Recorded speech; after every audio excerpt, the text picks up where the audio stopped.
ನಾವೆಲ್ಲರೂ ಒಂದು ಕ್ಷಣ ಆಳವಾಗಿ ಯೋಚಿಸೋಣ. ವಿಪರೀತ ಜ್ವರದಿಂದ ಪ್ರಜ್ಞೆ ತಪ್ಪಿ ಸಾವು ಬದುಕಿನ ನಡುವೆ ಹೋರಾಡುತ್ತಿರುವ 6 ವರ್ಷದ ಒಂದು ಮಗು. ಹೌದು, ಆ ಮಗುವಿನ ಚಲನವಲನ ಸಂಪೂರ್ಣವಾಗಿ ನಿಂತೋಗಿರ್ತದೆ. ಕಣ್ಣುಗಳು ಬೆಳ್ಳಗಾಗಿರ್ತವೆ. ಅಲ್ಲಿದ್ದವರೆಲ್ಲರೂ ಅಂದ್ರೆ ವೈದ್ಯಕೀಯ ಲೋಕವು ಸೇರಿದಂತೆ ಆ ಮಗು ಇನ್ನಿಲ್ಲ ಎಂದೇ ಕೈಚೆಲ್ಲಿದ್ದಾರೆ. ನಿಜ. ಆದರೆ ಕೇವಲ ಒಂದು ದೊಡ್ಡ ಒದ್ದೆ ಬಟ್ಟೆ ಮತ್ತು 24 ಅಕ್ಷರಗಳ ಒಂದು ಪ್ರಾಚೀನ ಶಬ್ದಗಳ ಸರಣಿ ಆ ಮಗುವನ್ನು ಮತ್ತೆ ಎಚ್ಚರಿಸ್ತದೆ, ಬದುಕಿಗೆ ಹಿಂದಿರುಗುವಂತೆ ಮಾಡ್ತದೆ. ಮೇಲ್ನೋಟಕ್ಕೆ ಇದೊಂದು ಅತಿ ಮಾನುಷ ಪವಾಡ ಅಥವಾ ಮ್ಯಾಜಿಕ್ ಅಂತ ಅನ್ಸ್ಬಹುದು. ಖಂಡಿತ ಅನ್ಸುತ್ತೆ. ಆದ್ರೆ ನಾವು ಆಳವಾಗಿ ಗಮನಿಸಿದಾಗ ಇದರ ಹಿಂದೆ ಒಂದು ನಿಖರವಾದ ವಿಜ್ಞಾನ ಅಡಗಿದೆಂಬುದು ಅರಿವಾಗುತ್ತದೆ. ಹೌದು. ಮೂಲಗಳ ಆಳವಾದ ಈ ವಿಶ್ಲೇಷಣೆಗೆ ಸ್ವಾಗತ. ಇಂದಿನ ನಮ್ಮ ಅಧ್ಯಯನದ ಗುರಿ ಅತ್ಯಂತ ಸ್ಪಷ್ಟವಾಗಿದೆ. ಅಂದ್ರೆ ಕೇವಲ 24 ಅಕ್ಷರಗಳ ಒಂದು ಪ್ರಾಚೀನ ಮಂತ್ರವು ಮಾನವನ ಜೀವಶಾಸ್ತ್ರ, ಮೆದುಳಿನ ತರಂಗಗಳು ಮತ್ತು ಇಡೀ ಸಮಾಜದ ಮೇಲೆ ಹೇಗೆ ಅಗಾಧವಾದ ಪ್ರಭಾವ ಬೀರುತ್ತದೆ ಎಂಬುದನ್ನು ಅರ್ಥಮಾಡಿಕೊಳ್ಳುವುದು. ನಿಖರವಾಗಿ ಇದು ಕೇವಲ ಒಂದು ಧಾರ್ಮಿಕ ನಂಬಿಕೆಯಲ್ಲ, ಬದಲಾಗಿ ಇದೊಂದು ಆಳವಾದ ಮಾನಸಿಕ ಮತ್ತು ಶಬ್ದ ತಂತ್ರಜ್ಞಾನ ಅಂದ್ರೆ ಫೊನೆಟಿಕ್ ಟೆಕ್ನಾಲಜಿ ಎಂಬುದನ್ನು ನಾವಿಂದು ಅನ್ವೇಷಿಸಲಿದ್ದೇವೆ. ಈ ವಿಷಯದ ಬಗ್ಗೆ ಅಧ್ಯಯನ ಮಾಡುವುದು ನಿಜಕ್ಕೂ ಅತ್ಯಂತ ರೋಮಾಂಚಕಾರಿಯಾಗಿದೆ. ನಾವೆಲ್ಲರೂ ದೀರ್ಘಕಾಲದಿಂದಲೂ ಮಂತ್ರಗಳನ್ನ ಕೇವಲ ಮಡಿಮೈಲಿಗೆಯ ಅಥವಾ ಒಂದು ಧಾರ್ಮಿಕ ಚೌಕಟ್ಟಿನಲ್ಲಿ ಮಾತ್ರ ನೋಡಲು ಅಭ್ಯಾಸ ಮಾಡಿಕೊಂಡಿದ್ದೇವೆ. ಹೌದು, ಅದು ನಮ್ಮ ಸಮಾಜದಲ್ಲಿ ಬೆಳೆದು ಬಂದ ರೀತಿ. ನಿಜ. ಆದರೆ ಗಾಯತ್ರಿ ಚೈತನ್ಯದಲ್ಲಿ ದಾಖಲಾಗಿರುವ ನೈಜ ಘಟನೆಗಳು ಮತ್ತು ವೈಜ್ಞಾನಿಕ ವಿಶ್ಲೇಷಣೆಗಳು ನಮ್ಮನ್ನು ಆ ಸಂಕುಚಿತ ಚೌಕಟ್ಟಿನಿಂದ ಸಂಪೂರ್ಣವಾಗಿ ಹೊರಬರುವಂತೆ ಮಾಡುತ್ತವೆ. ಖಂಡಿತ. ಇದು ಕೇವಲ ಒಂದು ನಂಬಿಕೆಯಲ್ಲ, ಬದಲಾಗಿ ಮಾನವನ ನರಮಂಡಲವನ್ನು, ಭೌತಿಕ ದೇಹವನ್ನು ಮತ್ತು ಮಾನಸಿಕ ಅಸ್ತಿತ್ವವನ್ನು ಮರುಜೋಡಣೆ ಮಾಡುವ ಒಂದು ನಿಖರವಾದ ವಿಜ್ಞಾನ ಎಂಬುದನ್ನು ನಾವು ಸೂಕ್ಷ್ಮವಾಗಿ ಗಮನಿಸಬೇಕು. ಸರಿ, ಇದನ್ನು ಬಿಡಿಸಿ ನೋಡೋಣ. ಮಂತ್ರದ ಈ ವೈಜ್ಞಾನಿಕ ಶಕ್ತಿಯನ್ನು ತಿಳಿಯುವ ಮುನ್ನ ಶತಮಾನಗಳಿಂದ ನಮ್ಮ ಸಮಾಜದಲ್ಲಿ ಬೇರೂರಿದ್ದ ಕೆಲವು ತಪ್ಪು ಕಲ್ಪನೆಗಳನ್ನು ಹೇಗೆ ಮುರಿಯಲಾಯಿತು ಎಂಬುದರ ಕಡೆಗೆ ನಾವು ಗಮನಹರಿಸುವುದು ಬಹುಮುಖ್ಯ. ಹೌದು, ಬಹಳ ಮುಖ್ಯವಾದ ಅಂಶ ಇದು. ಒಂದು ಕಾಲದಲ್ಲಿ ಈ ನಿರ್ದಿಷ್ಟ ಮಂತ್ರದ ಬಗ್ಗೆ ಬಹಳ ತಪ್ಪು ಗ್ರಹಿಕೆಗಳಿದ್ವು. ಗಾಯತ್ರಿ ಚೈತನ್ಯದಲ್ಲಿ ಶ್ರೀಯುತ ಲಕ್ಷ್ಮೀಕಾಂತ ಲಕ್ಷ್ಮೇಶ್ವರರಾವರು ಅತ್ಯಂತ ಸ್ಪಷ್ಟವಾಗಿ ವಿವರಿಸಿರುವಂತೆ ಗಾಯತ್ರಿ ಮಂತ್ರವು ಕೇವಲ ಬ್ರಾಹ್ಮಣರಿಗೆ ಅಥವಾ ಪುರುಷರಿಗೆ ಮಾತ್ರ ಸೀಮಿತ ಎಂಬುದು ಸಂಪೂರ್ಣ ಸುಳ್ಳು. ಹೌದು, ಅದೊಂದು ಆಧಾರರಹಿತವಾದ ಮೂಢನಂಬಿಕೆ. ಖಂಡಿತ. ಈ ಮಂತ್ರದ ಶಬ್ದ ತರಂಗಗಳು ಲಿಂಗ ಅಥವಾ ಜಾತಿಯನ್ನು ನೋಡಿ ಕೆಲಸ ಮಾಡೋದಿಲ್ಲ ಅಲ್ವೇ? ಖಂಡಿತವಾಗಿಯೂ ಇಲ್ಲ. ಪ್ರತಿಯೊಂದು ಅಣುವಿನಲ್ಲೂ, ಪ್ರತಿಯೊಂದು ಜೀವಿಯಲ್ಲೂ ಬ್ರಹ್ಮಚೈತನ್ಯ ವ್ಯಾಪಿಸಿದೆ ಎಂಬುದು ಈ ಮೂಲದ ತತ್ವ. ಸರಿ. ಹಾಗಿದ್ದಾಗ ಒಂದು ನಿರ್ದಿಷ್ಟ ವರ್ಗಕ್ಕೆ ಮಾತ್ರ ಇದು ಸೀಮಿತ ಎಂದು ಹೇಳುವುದು ತಾರ್ಕಿಕವಾಗಿಯೂ ತಪ್ಪಾಗ್ತದೆ, ವೈಜ್ಞಾನಿಕವಾಗಿಯೂ ತಪ್ಪಾಗ್ತದೆ. ನಿಜ. ಉತ್ತರ ಭಾರತದಲ್ಲಿ ವೇದಮೂರ್ತಿ ಯುಗದೃಷ್ಟಾರ ಪಂಡಿತ್ ಶ್ರೀರಾಮ್ ಶರ್ಮಾ ಆಚಾರ್ಯ ಅವರು ಮತ್ತು ದಕ್ಷಿಣ ಭಾರತದಲ್ಲಿ ಪರಮಪೂಜ್ಯ ಶ್ರೀ ವಲ್ಲಭ ಚೈತನ್ಯ ಮಹಾರಾಜರು ತೀವ್ರ ವಿರೋಧಗಳ ನಡುವೆಯೂ ಈ ಮಂತ್ರವನ್ನು ಪ್ರತಿಯೊಬ್ಬರಿಗೂ ತಲುಪಿಸಿದ ಬಗೆ ನಿಜಕ್ಕೂ ಕ್ರಾಂತಿಕಾರಿಯಾದದ್ದು. ಹೌದು. ಸಮಾಜದ ಕಟ್ಟಕಡೆಯ ವ್ಯಕ್ತಿಗೂ ಈ ಶಬ್ದ ತಂತ್ರಜ್ಞಾನದ ಲಾಭ ಸಿಗಬೇಕು ಎಂಬುದು ಅವರ ಉದ್ದೇಶವಾಗಿತ್ತು. ಹೌದು. ಪರಮಪೂಜ್ಯ ಶ್ರೀ ವಲ್ಲಭ ಚೈತನ್ಯ ಮಹಾರಾಜರಿಗೆ ಅನೇಕ ಸಂಪ್ರದಾಯಸ್ಥರು ವಿರೋಧ ವ್ಯಕ್ತಪಡಿಸಿದಾಗ ಅವರು ನೇರವಾಗಿ ಭಗವತಿ ಗಾಯತ್ರಿಯಿಂದಲೇ ತಮ್ಮ ಸಂದೇಹವನ್ನು ನಿವಾರಿಸಿಕೊಂಡು ಆಶೀರ್ವಾದ ಪಡೆದರು ಎಂಬ ಉಲ್ಲೇಖವಿದೆ. ಓಹೋ. ಇದರ ಪರಿಣಾಮವಾಗಿ ಇಂದು ಈ ಮಂತ್ರವು ಜಾತಿ ಲಿಂಗ ಭೇದವಿಲ್ಲದೆ ಎಲ್ಲರಿಗೂ ಲಭ್ಯವಾಗಿದೆ. ಹೌದು. ನಾವೆಲ್ಲರೂ ಬಳಸುವ ಕಂಪ್ಯೂಟರ್ ಅಥವಾ ಸ್ಮಾರ್ಟ್ಫೋನ್ಗಳಲ್ಲಿ ಆಪರೇಟಿಂಗ್ ಸಿಸ್ಟಮ್ ಇರುತ್ತದಲ್ವೇ? ಹೌದು, ಇರುತ್ತದೆ. ಹಾಗೆಯೇ ಗಾಯತ್ರಿ ಮಂತ್ರವನ್ನು ನಾವೆಲ್ಲರೂ ಒಂದು ಓಪನ್ ಸೋರ್ಸ್ ಸಾಫ್ಟ್ವೇರ್ ಕೋಡ್ಗೆ ಹೋಲಿಸಬಹುದು. ಅರೆ, ಇದೊಂದು ಅದ್ಭುತವಾದ ಹೋಲಿಕೆ. ಗಾಯತ್ರಿ ಚೈತನ್ಯದಲ್ಲಿ ಶ್ರೀಮತಿ ಮಾಧವಿ ಮಾಧವರಾವ್ ಡಂಬಳ ಅವರು ಹೇಳಿರುವಂತೆ ಇದರಲ್ಲಿರುವ 24 ಅಕ್ಷರಗಳು ಬ್ರಹ್ಮನ ಶಕ್ತಿಯಾಗಿವೆ. ಸರಿ. ಹ್ರೀಂ ಎನ್ನುವ ಶಬ್ದವು ಮನುಷ್ಯನ ಅಜ್ಞಾನ ಎಂಬ ಬಗ್ ಅಥವಾ ದೋಷವನ್ನು ನಿವಾರಿಸುತ್ತದೆ. ಶ್ರೀಂ ಎನ್ನುವುದು ನಮ್ಮ ಮನಸ್ಸಿನ ಅಸ್ಥಿರತೆಯನ್ನು ಹೋಗಲಾಡಿಸುತ್ತದೆ. ಮತ್ತು ಕ್ಲೀಂ ಎನ್ನುವುದು ಅಪೂರ್ಣತೆಯನ್ನು ಸರಿಪಡಿಸುತ್ತದೆ. ಅವನ್ನು ಮಾತ್ರ ಕೊಡುವುದಿಲ್ಲ, ಬೇರೇನ್ ಮಾಡ್ತವೆ? ಅವು ಭೌತಿಕ ಪ್ರಪಂಚದಲ್ಲಿ ನಿಜವಾದ ಕಂಪನಗಳನ್ನು ಸೃಷ್ಟಿಸುತ್ತವೆ. ಭೌತಶಾಸ್ತ್ರದಲ್ಲಿ ಟ್ಯೂನಿಂಗ್ ಫೋರ್ಕ್ ಎಂಬ ಉಪಕರಣವಿದೆ, ಗೊತ್ತಾ? ಹೌದು, ವಿಜ್ಞಾನ ಪ್ರಯೋಗಾಲಯಗಳಲ್ಲಿ ಬಳಸ್ತಾರೆ. ಅದೇ, ಒಂದು ಟ್ಯೂನಿಂಗ್ ಫೋರ್ಕ್ ಅನ್ನು ಕಂಪಿಸಿದಾಗ ಅದೇ ಆವರ್ತನದಲ್ಲಿರುವ ಅಂದ್ರೆ ಫ್ರೀಕ್ವೆನ್ಸಿಯಲ್ಲಿರುವ ಮತ್ತೊಂದು ವಸ್ತುವು ತಾನಾಗಿಯೇ ಕಂಪಿಸಲು ಪ್ರಾರಂಭಿಸುತ್ತದೆ. ಓಹೋ, ಇದನ್ನು ರೆಸೊನನ್ಸ್ ಎನ್ನುತ್ತಾರೆ ಅಲ್ವೇ? ನಿಖರವಾಗಿ ಅದೇ ರೀತಿ ಈ 24 ಅಕ್ಷರಗಳ ನಿರ್ದಿಷ್ಟ ಶಬ್ದ ತರಂಗಗಳು ಮೆದುಳಿನ ನರಮಂಡಲದ ಮೇಲೆ ಟ್ಯೂನಿಂಗ್ ಫೋರ್ಕ್ಗಳಂತೆ ಕೆಲಸ ಮಾಡುತ್ತವೆ. ವಾವ್! ಆ ಹ್ರೀಂ ಶ್ರೀಂ ಕ್ಲೀಂ ಶಬ್ದಗಳು ಉತ್ಪಾದಿಸುವ ನಿರ್ದಿಷ್ಟ ಕಂಪನಗಳು ನಮ್ಮ ನರಕೋಶಗಳಲ್ಲಿರುವ ಅಜ್ಞಾನ ಮತ್ತು ಅಸ್ಥಿರತೆಯ ತರಂಗಾಂತರಗಳನ್ನು ಸರಿಪಡಿಸಿ ಮೆದುಳಿನ ಕಾರ್ಯವೈಖರಿಯನ್ನು ಶುದ್ಧೀಕರಿಸುತ್ತವೆ. ಅಂದ್ರೆ ಇದು ಕೇವಲ ಮಾನಸಿಕ ಕೋಡ್ ಅಥವಾ ಸಾಫ್ಟ್ವೇರ್ ಅಪ್ಗ್ರೇಡ್ ಆಗಿ ಮಾತ್ರ ಉಳಿಯುವುದಿಲ್ಲ. ಖಂಡಿತ ಇಲ್ಲ. ಭೌತಿಕ ದೇಹದ ಮೇಲೂ ಇದು ಹೇಗೆ ಚಿಕಿತ್ಸಕ ಪರಿಣಾಮ ಬೀರುತ್ತದೆ ಎಂಬುದು ಗಾಯತ್ರಿ ಚೈತನ್ಯದಲ್ಲಿರುವ ಅತ್ಯಂತ ಬೆರಗುಗೊಳಿಸುವ ವಿಚಾರ. ಹೌದು. ನಾವೆಲ್ಲರೂ ಕಾರ್ಯಕ್ರಮದ ಆರಂಭದಲ್ಲಿ ಆ 6 ವರ್ಷದ ಬಾಲಕನ ಘಟನೆ ಬಗ್ಗೆ ಮಾತನಾಡಿದೆವಲ್ಲ, ಅದು ರಾಯಚೂರಿನ ದೇವದುರ್ಗದಲ್ಲಿ ಡಾಕ್ಟರ್ ಸೌ ಲೀಲಾವತಿ ನರೇಂದ್ರ ಪಾಟೀಲ್ ಅವರ ಆಸ್ಪತ್ರೆಯಲ್ಲಿ ನಡೆದದ್ದು. ನಿಜ. ಎಲ್ರೂ ಆ ಮಗು ತೀರಿ ಹೋಯ್ತು ಎಂದು ಭಾವಿಸಿದ್ರು. ಹೌದು. ಆ ಸಮಯದಲ್ಲಿ ಆ ವೈದ್ಯೆ ಒದ್ದೆ ಬಟ್ಟೆಯಿಂದ ಮಗುವಿನ ಮೈಯನ್ನು ಸವರುತ್ತಾ ನಿರಂತರವಾಗಿ ಗಾಯತ್ರಿ ಮಂತ್ರವನ್ನು ಜಪಿಸಿದ್ರು. ಆ ಬಾಲಕ ಈಗ 28 ವರ್ಷದ ಆರೋಗ್ಯಪೂರ್ಣ ತರುಣನಾಗಿದ್ದಾನೆ. ಇದು ನಿಜಕ್ಕೂ ಇಲ್ಲಿ ವಿಷಯ ನಿಜಕ್ಕೂ ಕುತೂಹಲಕಾರಿಯಾಗುತ್ತದೆ. ನಾವೆಲ್ಲರೂ ಸ್ವಲ್ಪ ತಾರ್ಕಿಕವಾಗಿ ಯೋಚಿಸಬೇಕು. ವೈದ್ಯಕೀಯ ಮಿತಿಗಳನ್ನು ಪ್ರಶ್ನಿಸುವ ಇಂತಹ ಘಟನೆಗಳು ವಿಜ್ಞಾನದ ದೃಷ್ಟಿಯಲ್ಲಿ ಸ್ವಲ್ಪ ಅತಿಶಯೋಕ್ತಿ ಅನಿಸುವಲ್ವಾ? ಮೇಲ್ನೋಟಕ್ಕೆ ಹಾಗೆ ಅನಿಸುತ್ತೆ. ಭೌತಿಕ ಚಿಕಿತ್ಸೆ ಮತ್ತು ಕೇವಲ ಶಬ್ದದ ಕಂಪನಗಳು ಒಟ್ಟಿಗೆ ಸೇರಿ ಸಾಯ್ತಿದ್ದ ಮಗುವನ್ನು ಬದುಕಿಸಲು ಹೇಗೆ ಸಾಧ್ಯ? ಇದು ಮೇಲ್ನೋಟಕ್ಕೆ ಅಸಾಧ್ಯವೆಂದು ತೋರ್ತದೆ. ಆದರೆ ಇದನ್ನು ನಾವು ವಿಶಾಲ ದೃಷ್ಟಿಕೋನಕ್ಕೆ ಜೋಡಿಸಿ ನೋಡಿದ್ರೆ ಆಧುನಿಕ ನರವಿಜ್ಞಾನದ ಪ್ರಕಾರ ಇದು ಖಂಡಿತ ಮ್ಯಾಜಿಕ್ ಅಲ್ಲ. ಮತ್ತೆ ಇದು ಏನು? ಇದೊಂದು ಅದ್ಭುತವಾದ ಜೈವಿಕ ಪ್ರಕ್ರಿಯೆ. ವಿಪರೀತ ಜ್ವರದಿಂದ ಆ ಮಗುವಿನ ನರಮಂಡಲ ಸಂಪೂರ್ಣವಾಗಿ ಆಘಾತಕ್ಕೊಳಗಾಗಿ ಶಟ್ ಡೌನ್ ಆಗಿತ್ತು. ಸರಿ. ಆ ಸಮಯದಲ್ಲಿ ಒದ್ದೆ ಬಟ್ಟೆಯ ಸ್ಪರ್ಶವು ಭೌತಿಕವಾಗಿ ದೇಹದ ಉಷ್ಣತೆಯನ್ನು ಕಡಿಮೆ ಮಾಡ್ತದೆ. ಆದರೆ ಅದರ ಜೊತೆಗೆ ವೈದ್ಯ ಪಠಿಸುತ್ತಿದ್ದ ಮಂತ್ರದ ಲಯಬದ್ಧವಾದ ಶಬ್ದ ತರಂಗಗಳು ಮಗುವಿನ ಕಿವಿಯ ಮೂಲಕ ಹಾದು ಮೆದುಳಿನ ವೇಗಸ್ ನರ್ವ್ ಅನ್ನು ನೇರವಾಗಿ ಪ್ರಚೋದಿಸಿವೆ. ಒಂದು ನಿಮಿಷ, ವೇಗಸ್ ನರ್ವ್ ಅಂದ್ರೆ? ವೇಗಸ್ ನರ್ವ್ ಅಂದ್ರೆ ನಮ್ಮ ಮೆದುಳಿನಿಂದ ಹೊಟ್ಟೆವರೆಗೆ ಸಂಪರ್ಕ ಕಲ್ಪಿಸುವ ಅತಿ ಉದ್ದದ ನರ. ಇದು ನಮ್ಮ ದೇಹದ ಪ್ಯಾರಾಸಿಂಪಾಥೆಟಿಕ್ ನರ್ವಸ್ ಸಿಸ್ಟಮ್ ಅನ್ನು ನಿಯಂತ್ರಿಸುತ್ತದೆ. ಪ್ಯಾರಾಸಿಂಪಾಥೆಟಿಕ್ ನರ್ವಸ್ ಸಿಸ್ಟಮ್ ಅಂದರೆ ನಮ್ಮ ದೇಹವನ್ನು ಶಾಂತಗೊಳಿಸುವ ಅಥವಾ ಕೂಲ್ ಡೌನ್ ಮಾಡುವ ವ್ಯವಸ್ಥೆ, ಸರಿಯೇ? ಹೌದು, ನಿಖರವಾಗಿ. ಒತ್ತಡದಲ್ಲಿರುವಾಗ ದೇಹವನ್ನು ರಕ್ಷಿಸುವುದು ಇದರ ಕೆಲಸ. ಮಂತ್ರದ ನಿರ್ದಿಷ್ಟ ಶಬ್ದದ ಕಂಪನಗಳಿಂದ ಈ ವ್ಯವಸ್ಥೆ ಜಾಗೃತಗೊಂಡು ಸ್ತಬ್ಧವಾಗಿದ್ದ ಆ ಮಗುವಿನ ಹೃದಯ ಬಡಿತ ಮತ್ತು ಉಸಿರಾಟ ಮರಳಿ ಬರಲು ಕಾರಣವಾಗಿದೆ. ಓಹೋ. ಶಬ್ದ ತರಂಗಗಳು ಜೀವಕೋಶಗಳ ಮಟ್ಟದಲ್ಲಿ ಹೇಗೆ ಕಾರ್ಯನಿರ್ವಹಿಸುತ್ತವೆ ಎಂಬುದಕ್ಕೆ ಇದೊಂದು ಅತ್ಯುತ್ತಮ ಉದಾಹರಣೆ.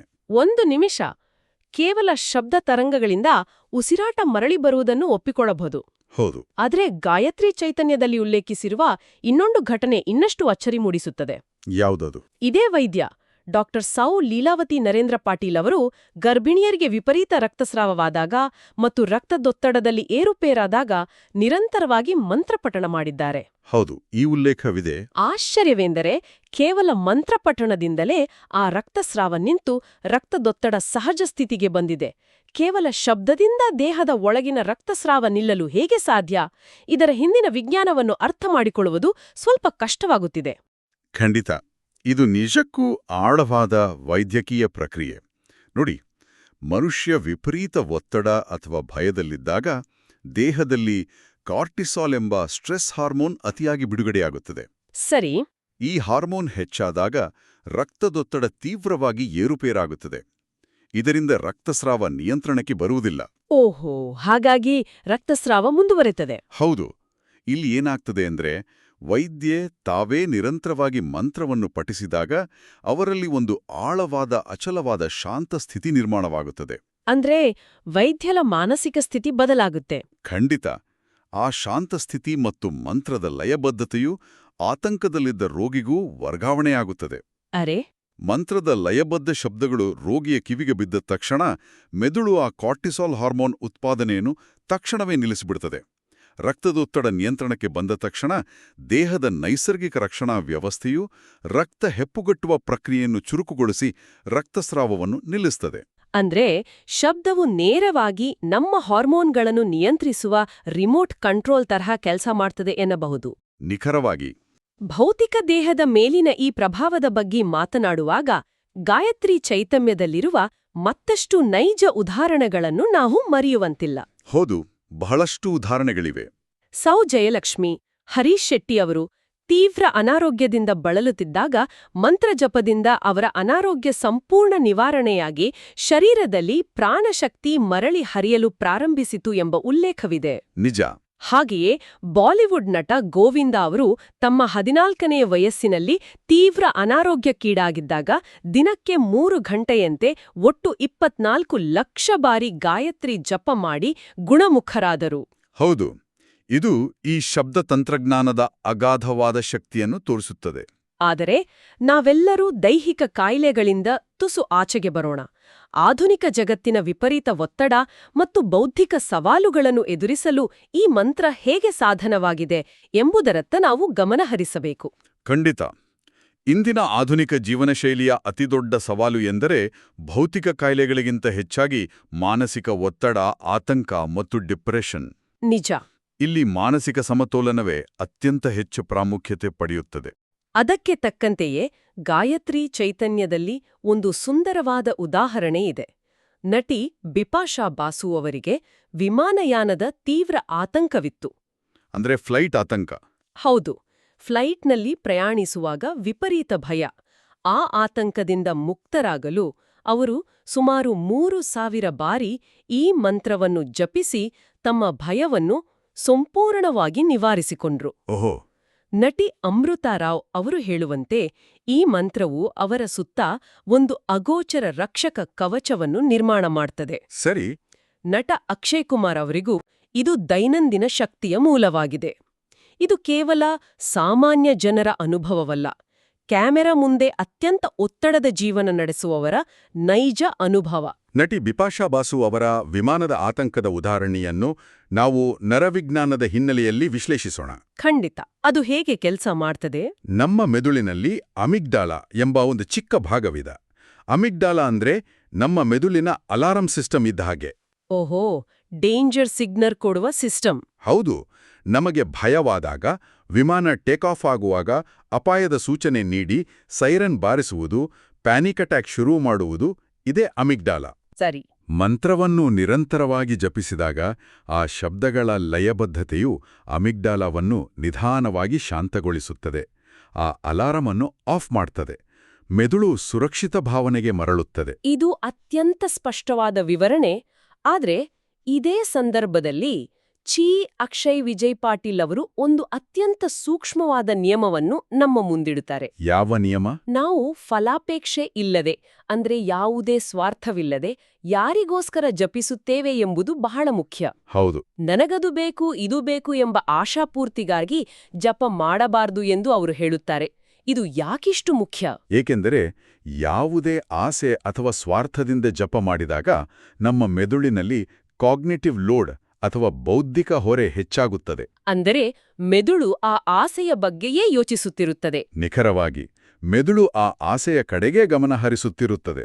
ಆದರೆ ಫಲಾಪೇಕ್ಷೆ ಇಲ್ಲದೆ ಸಂಪೂರ್ಣ ಶರಣಾಗತಿಯಿಂದ ಜಪಿಸಿದಾಗ ಮೆದುಳು ಶೂನ್ಯ ಸ್ಥಿತಿಗೆ ತಲುಪುತ್ತದೆ. ವಾವ್! ಆ ಶೂನ್ಯ ಸ್ಥಿತಿಯಲ್ಲಿ ಮಾತ್ರ ಹೊಸ ನ್ಯೂರಲ್ ಪಾಥ್ವೇಗಳು ನಿರ್ಮಾಣವಾಗುತ್ತವೆ ಮತ್ತು ನಮ್ಮ ಏಕಾಗ್ರತೆ ಸಾಮಾನ್ಯ ಮಿತಿಗಳನ್ನು ದಾಟಿ ಉನ್ನತ ಮಟ್ಟಕ್ಕೆ ತಲುಪುತ್ತದೆ. ಇದು ಬಹಳ ಮಹತ್ವದ ಅಂಶ. ಈ ಮಂತ್ರದ ಸಾರ್ವತ್ರಿಕತೆಯ ಬಗ್ಗೆ ಮಾತನಾಡುವಾಗ ನಾವು ಕೆಲವು ಪಾಶ್ಚಿಮಾತ್ಯ ಮತ್ತು ಜಾಗತಿಕ ಚಿಂತಕರ ಮಾತುಗಳನ್ನು ಗಮನಿಸಲೇಬೇಕು. ಹೌದು. ಇಲ್ಲಿ ಕೇಳುಗರಿಗೆ ನಾವೆಲ್ಲರೂ ಒಂದು ವಿಷಯವನ್ನು ಸ್ಪಷ್ಟಪಡಿಸಿಕೊಳ್ಳಬೇಕು. ಪಾಶ್ಚಿಮಾತ್ಯರ ದೃಷ್ಟಿಕೋನವೇ ಅತ್ಯಂತ ಮುಖ್ಯವಾದುದು ಎಂದು ನಾವು ಎಲ್ಲೂ ಬಿಂಬಿಸುತ್ತಿಲ್ಲ. ಖಂಡಿತ ಇಲ್ಲ. ಅವರ ಒಪ್ಪಿಗೆ ನಮಗೆ ಬೇಕಾಗಿಲ್ಲ. ಬದಲಾಗಿ ಈ 24 ಅಕ್ಷರಗಳ ಮಂತ್ರವು ಭೂಮಿಯ ಮೇಲಿನ ಪ್ರತಿಯೊಬ್ಬ ಮನುಷ್ಯನಿಗೂ ಹೇಗೆ ಅನ್ವಯವಾಗುತ್ತದೆ ಎಂಬ ಸಾರ್ವತ್ರಿಕತೆಗೆ ಇದೊಂದು ಉದಾಹರಣೆ ಮಾತ್ರ. ಹೌದು. ಜಾಗತಿಕ ಚಿಂತಕರಾದ ಸರ್ ಆರ್ಥರ್ ಕುರೇಟರ್ ಅವರು ಹೇಳಿರುವ ಮಾತು ಕೇಳಿದ್ರೆ ಮೈ ಜುಮ್ ಎನ್ನುತ್ತದೆ. ಅವರೇನ್ ಹೇಳಿದ್ದಾರೆ? ಅವರು ಹೇಳ್ತಾರೆ, ಗಾಯತ್ರಿ ಮಂತ್ರವು 1000 ಅಣುಬಾಂಬುಗಳಿಗಿಂತ ಶಕ್ತಿಶಾಲಿ. ಅರೇ! ಇಲ್ಲಿ ಅವರು ಭೌತಿಕ ವಿನಾಶದ ಬಗ್ಗೆ ಮಾತನಾಡುತ್ತಿಲ್ಲ, ಮನುಷ್ಯನ ಮನಸ್ಸನ್ನು, ಆತನ ಉಗ್ರತೆಯನ್ನು ಪರಿವರ್ತಿಸುವ ಶಕ್ತಿಯ ಬಗ್ಗೆ ಮಾತನಾಡುತ್ತಿದ್ದಾರೆ. ನಿಜ. ಹಾಗೆಯೇ ಪ್ರಖ್ಯಾತ ವಿಜ್ಞಾನಿ ಜೆಬಿಎಸ್ ಹಾಲಿಡೇನ್ ಅವರು ಜಗತ್ತಿನ ಎಲ್ಲಾ ಸಂಶೋಧನಾಲಯಗಳ ಬಾಗಿಲು ಮೇಲೆ ಗಾಯತ್ರಿ ಮಂತ್ರವನ್ನು ಬರೆಯಬೇಕು ಎಂದು ಆಗ್ರಹಿಸಿದ್ದರು. ಹೌದು, ಹಾಲಿಡೇನವರ ಮಾತು ಬಹಳ ಪ್ರಸಿದ್ಧವಾಗಿದೆ. ಇನ್ನು ಎಡ್ವಿನ್ ಆರ್ನಾಲ್ಡ್ ಅವರು ಇದನ್ನು ವಿಶ್ವದ ಸರ್ವೋಚ್ಚ ಬೆಳಕು ಎಂದಿದ್ದಾರೆ.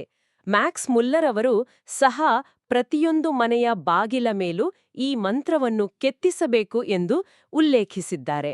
ಇದು ಒಂದು ಪ್ರಮುಖ ಪ್ರಶ್ನೆಯನ್ನು ಹುಟ್ಟುಹಾಕ್ತದೆ. ಯಾವ ಪ್ರಶ್ನೆ?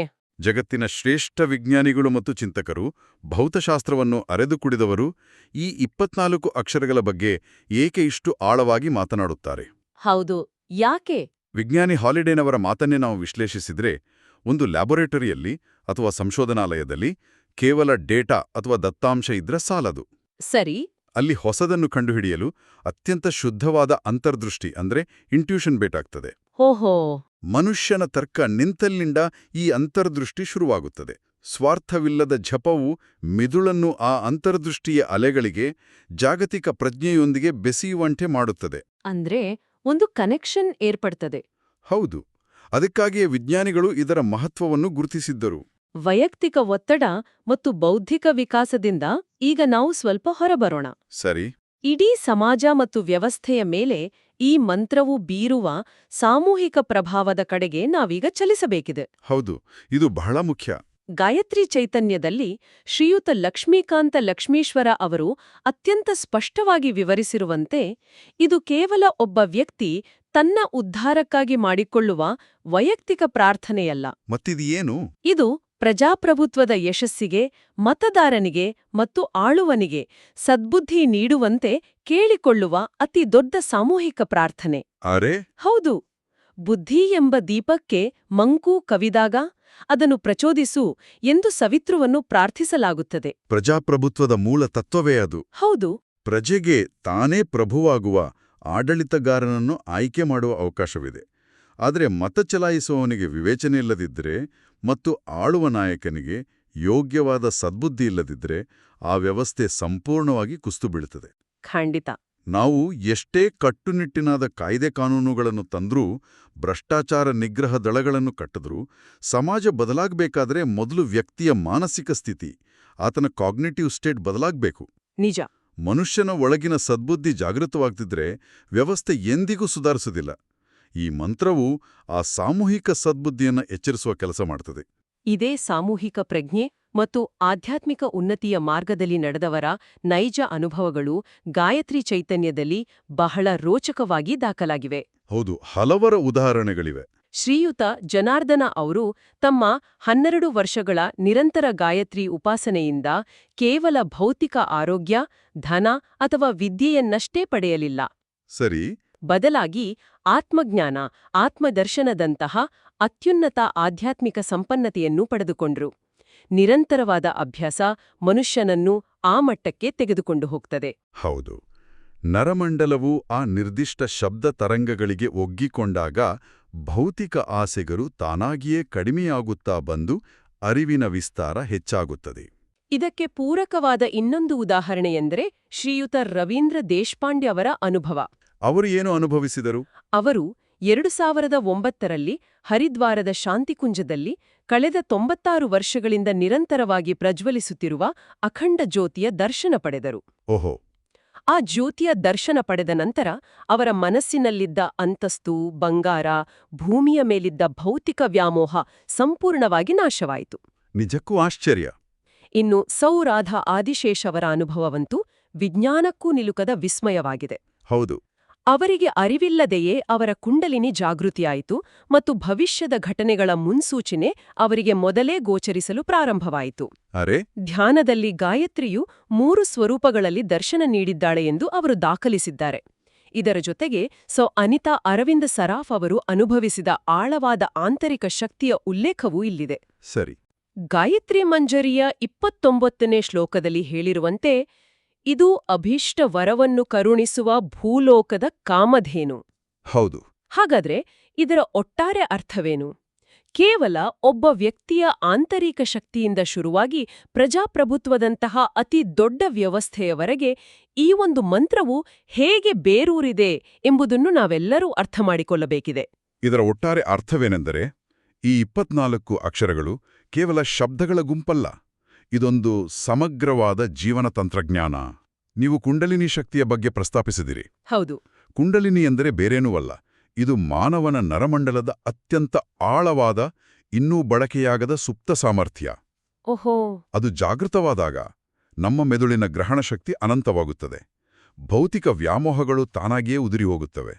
ಇನ್ನು ಪ್ರೀಕಾಗ್ನಿಷನ್ ಅಥವಾ ಭವಿಷ್ಯದ ಮುನ್ಸೂಚನೆ ಎನ್ನುವುದು ನಮ್ಮ ಮೆದುಳು ಪ್ರಕೃತಿಯ ಆಗುಹೋಗುಗಳನ್ನು, ಸೂಕ್ಷ್ಮ ಸಂಕೇತಗಳನ್ನು ಅತ್ಯಂತ ನಿಖರವಾಗಿ ಗ್ರಹಿಸಿ ಮುಂದೆ ಏನಾಗಬಹುದು ಎಂಬುದನ್ನು ಲೆಕ್ಕಾಚಾರ ಮಾಡುವ ಸಾಮರ್ಥ್ಯವನ್ನು ಪಡೆದುಕೊಳ್ಳುವುದಾಗಿದೆ. ಅಂದರೆ ಭವಿಷ್ಯವನ್ನು ಗ್ರಹಿಸುವ ಶಕ್ತಿ.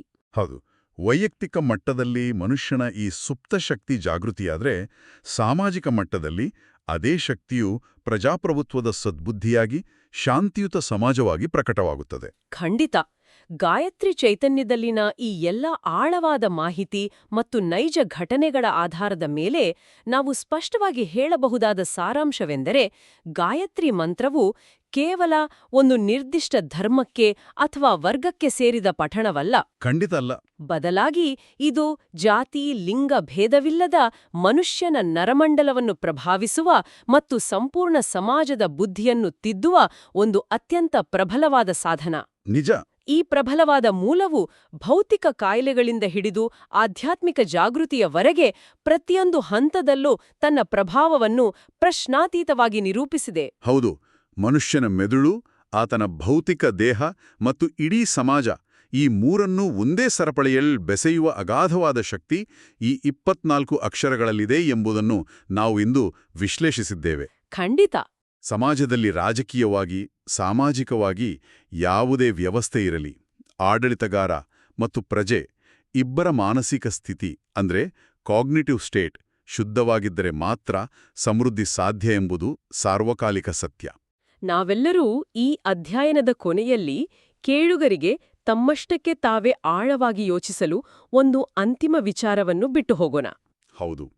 ಕೇವಲ 24 ಅಕ್ಷರಗಳ ಒಂದು ನಿರ್ದಿಷ್ಟ ಜೋಡಣೆಯು ಮೆದುಳಿನ ಅಮಿಗ್ಡಾಲಾವನ್ನು ಶಾಂತಗೊಳಿಸಿ ಆತಂಕವನ್ನು ಶಮನಗೊಳಿಸಬಲ್ಲದು, ಕಾರ್ಟಿಸಾಲ್ ಕಡಿಮೆ ಮಾಡಿ ಭೌತಿಕ ರಕ್ತಸ್ರಾವವನ್ನು ನಿಯಂತ್ರಿಸಬಲ್ಲದು ಮತ್ತು ಇಡೀ ಸಮಾಜದ ಬುದ್ಧಿಯನ್ನೇ ಪರಿವರ್ತಿಸಬಲ್ಲದು ಎಂದಾದರೆ, ನಮ್ಮ ಪ್ರಾಚೀನ ಗ್ರಂಥಗಳಲ್ಲಿ ನಮಗೆ ಇನ್ನೂ ತಿಳಿಯದ ಇನ್ಯಾವ ರೀತಿಯ ಬೆರಗುಗೊಳಿಸುವ ಶಬ್ದ ತಂತ್ರಜ್ಞಾನಗಳು ಅಡಗಿರಬಹುದಾ? ಹೌದು, ನಿಜಕ್ಕೂ ಆಲೋಚಿಸಬೇಕಾದ ವಿಷಯ. ಮತ್ತು ಆಧುನಿಕ ನರವಿಜ್ಞಾನ ಆ ಎಲ್ಲ ರಹಸ್ಯಗಳನ್ನು ಸಂಪೂರ್ಣವಾಗಿ ಡಿಕೋಡ್ ಮಾಡುವ ದಿನ ಎಷ್ಟು ಹತ್ತಿರದಲ್ಲಿದೆ? ಆಲೋಚಿಸಿ. ವಂದನೆಗಳು.